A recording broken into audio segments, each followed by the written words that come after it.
नमस्कार, आप देख रहे हैं राम कन्या न्यूज चैनल और मैं आपके साथ सुरभि मिश्रा।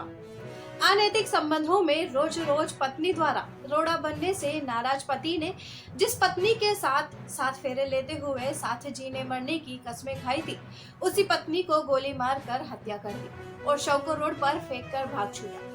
विशाल अपनी पत्नी वर्षा को उत्तराखंड से राजस्थान घुमाने के बहाने लेकर आया और चलती कार में अपनी पत्नी का गला घोट कर मार दिया, लेकिन फिर भी विशाल के दिल को सुकून नहीं मिला, इसलिए उसने वर्षा पर 3 गोलियां चलाई। पुलिस ने जब इसका खुलासा किया तो पता चला कि महिला का मर्डर उसके वकील पति ने प्रेमिका के भाई के साथ मिलकर किया था। हत्यारे पति का उसकी दोस्त की बहन से ही अफेयर चल रहा था। आरोपी पति ने मर्डर की प्लानिंग में अपने दोस्त को शामिल किया और पत्नी को राजस्थान घुमाने की बात कहकर पीहर से बुलाया। हत्यारे पति ने बताया कि पत्नी की हत्या घर से 900 किलोमीटर दूर लाकर इसलिए की ताकि पुलिस की पकड़ में न आ सके। पत्नी की राजस्थान में हत्या करने के बाद मथुरा के बरसाना थाने में गुमशुदगी दर्ज करवाने पहुंचे, लेकिन पुलिस ने जांच करने के बाद मामला दर्ज करने की बात कही, जिसके चलते मामला दर्ज नहीं हुआ। वहीं मामले का खुलासा करने के लिए राजस्थान पुलिस ने स्टेट हाईवे और नेशनल हाईवे स्थित होटल, पेट्रोल पंप, टोल नाकों से गुजरने वाली करीब 1000 गाड़ियों के सीसीटीवी फुटेज देखे। इस दौरान उत्तराखंड नंबर की एक गाड़ी संदिग्ध लगी तो उसके नंबर नोट किया और गाड़ी के मालिक की पूरी जानकारी जुटाई तो हत्या का खुलासा हुआ।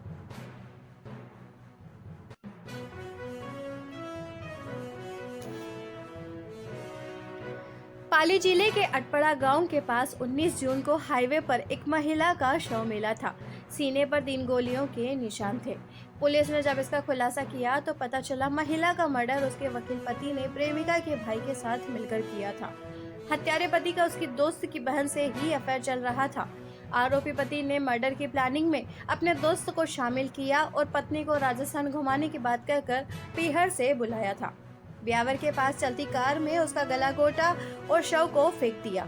आरोपी पति को लगा कि ये जिंदा नहीं बच जाए, इसलिए उसके सीने पर 3 गोलियां मारी। घटना सोचा सिटी थाना क्षेत्र की है।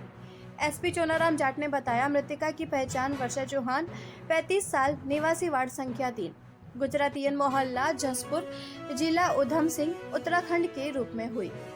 मृतका के भाई हेमांशु पुत्र यशपाल सिंह निवासी उत्तर प्रदेश हाल उदयपुर ने 2 दिन पहले सोजा सिटी थाने में रिपोर्ट दी थी। उसने अपनी बहन की हत्या के लिए जीजा विशाल चौहान और उसके दोस्त मोहित सहित अन्य को दोषी बताया था। इस पर पुलिस विशाल और मोहित को गिरफ्तार कर लाई।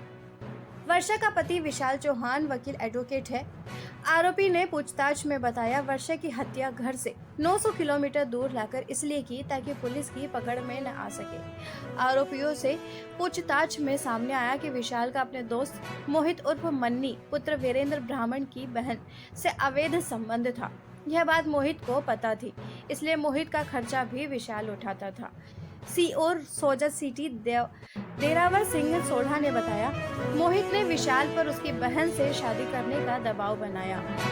इधर विशाल का अपनी पत्नी वर्षा से रोजाना झगड़ा होता रहता था। पत्नी से तनाव के चलते वर्षा अपनी बेटी के साथ पीहर चली गई थी।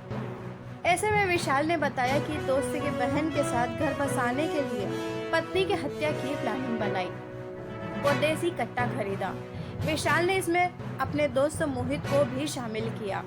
उसने मोहित को विश्वास दिलाया कि वह एडवोकेट है, उसे कुछ भी नहीं होने देगा। उसे तो मर्डर के बाद वर्षा की बॉडी को गड्ढा खोद कर दफनाने में मदद करनी है। सोजा सिटी SHO कपूरा राम ने बताया कि विशाल खाटू श्याम जी के दर्शन के लिए राजस्थान आता रहता था। ऐसे में उसने पत्नी को राजस्थान घुमाने के बहाने मारने का प्लान बनाया। इसके अनुसार विशाल ने वर्षा को राजस्थान घुमाने की बात कही और पीहर से लेकर घर आया। दोनों के एक 9 साल की बेटी भी है, जिसे घर पर ही छोड़ दिया। विशाल अपनी पत्नी वर्षा, दोस्त मोहित और सोनू को साथ लेकर 13 जून को उत्तराखंड से रवाना हुआ था। इस दौरान वे उत्तर प्रदेश में भी रुके और वहां घूमे थे। किसी को शक न हो इसलिए विशाल ने सोशल मीडिया पर भी दोनों के फोटो पोस्ट किए थे। इसके बाद से जयपुर, अजमेर, पुष्कर घूमते हुए जोधपुर की तरफ निकले। पहले से प्लान था कि ब्यावर से निकलने के बाद वर्षा को मारना है।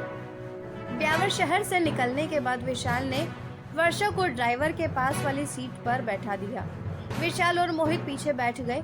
रास्ते में विशाल ने वर्षा का गला घोट कर मार दिया। इसके बाद सोजत की तरफ आए और यहाँ वर्षा का शव फेंक दिया। विशाल ने बताया उसे लगा कि कहीं वर्षा जिंदा नहीं बच जाए, इसलिए उसने शव फेंकने के बाद सीने पर 2 गोली मारी और 1 गोली मोहित ने मारी। प्लानिंग के अनुसार उनको वर्षा के शव को दफनाना था, लेकिन गोली मारने के बाद वह लोग घबरा गए और लाश को वहीं छोड़कर अजमेर होते हुए उत्तराखंड की तरफ निकल गए। इस बीच मथुरा के बरसाना थाने में गुमशुदगी दर्ज करवाने पहुंचे, लेकिन पुलिस ने जांच करने के बाद मामला दर्ज करने की बात कही। SHO कपूराराम ने बताया, मामले में खुलासा करने में सोजत सिटी थाने में कांस्टेबल महिपाल की मुख्य भूमिका रही। उन्होंने स्टेट हाईवे 62 और नेशनल हाईवे 162 पर स्थित होटलों, पेट्रोल पंप, टोल नाके से गुजरने वाली करीब 1000 गाड़ियों के CCTV फुटेज देखे। इस दौरान उत्तराखंड नंबर की एक गाड़ी संदिग्ध लगी तो उसके नंबर नोट किए और गाड़ी के मालिक की पूरी जानकारी जुटाई। कपूराराम ने बताया, मृतका की पहचान करने के लिए उसके फोटो राजस्थान के साथ ही उत्तर प्रदेश और उत्तराखंड के थानों में भेजे गए। उत्तराखंड पुलिस ने महिला की पहचान की। इसके बाद पुलिस विशाल और उसके दोस्त तक पहुंची। मामले में तीसरा आरोपी सोनू ठाकुर पुत्र राकेश भूमिहर फरार है, जिसकी तलाश की जा रही है।